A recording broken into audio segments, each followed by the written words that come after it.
Hello everyone, welcome to this video on indexing in numpy arrays. Numpy arrays can be indexed using the standard Python syntax. Now the basic indexing is single element indexing and slicing. So firstly single element indexing. Single element indexing works exactly like that for other standard Python sequences like list, strings, tuples. It is zero based and accepts negative indices for indexing from the end of the array. So first example here we have 0 to 23 in the array. X3 will give you the element at index 3, which is 3, and minus 2 will give you the second last element, which is 22. Now we have reshaped this array into a 2D array. So x13 means row 1 and column 3 is 9, and 1 comma minus 1 means row 1 and last column, and 0 2, so row 0 column 2 is the elements 2. So as you might have observed here, we can specify the position along different dimensions either using a single pair of square brackets inside which we can mention the position along the first dimension followed by a comma and followed by the position along the second dimension, or we can have separate square brackets for position along each dimension. Separate square brackets for each dimension. Both are allowed.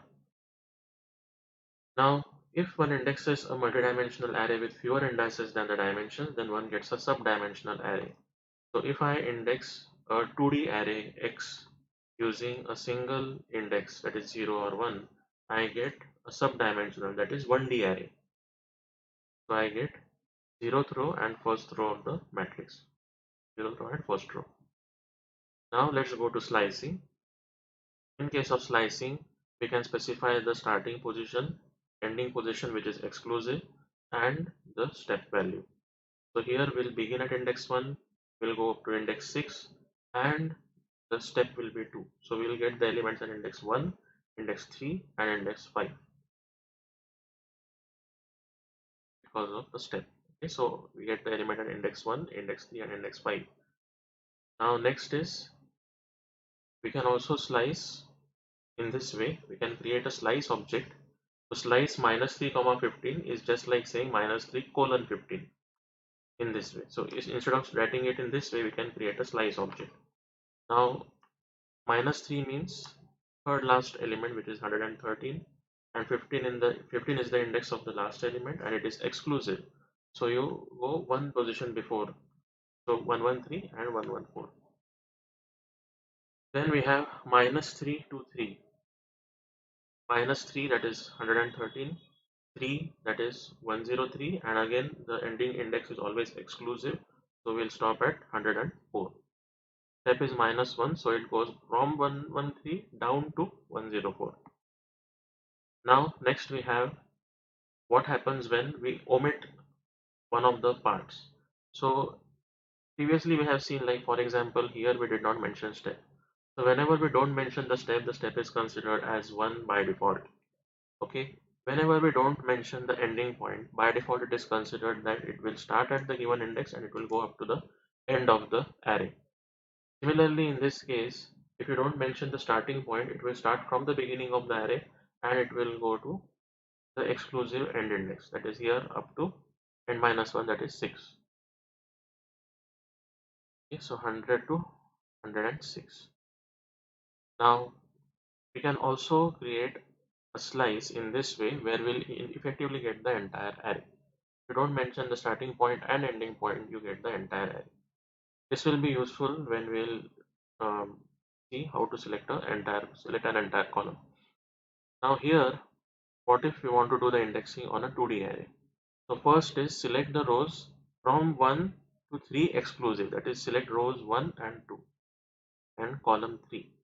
So here we see that firstly, okay, we'll have to convert x into a 2D array. So x here is 100 to 116. So let's convert it into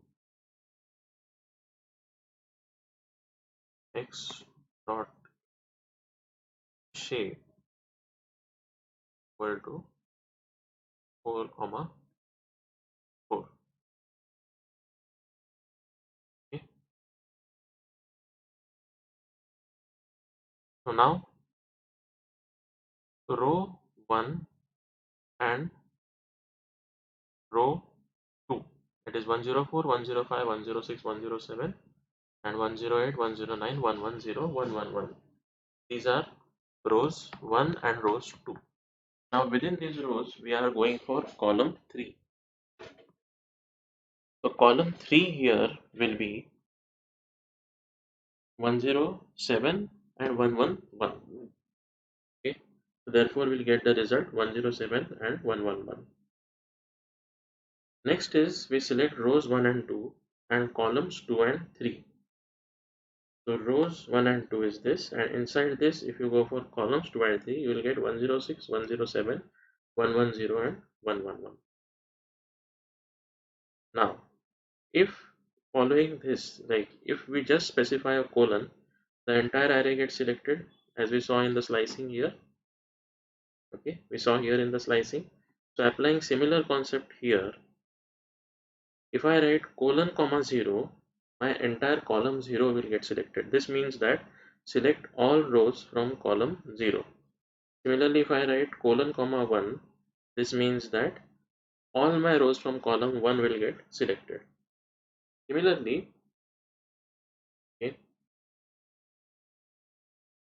this is the 0th column and this is the column 1. Now, if I write x0 comma colon, I will get the same effect as x0, that is my 0th row will get selected. And if I go for x1 comma colon, my row 1 will get selected. That's it for basic indexing. Thanks for watching. If you have any questions, any doubts, you can post them in the comments below.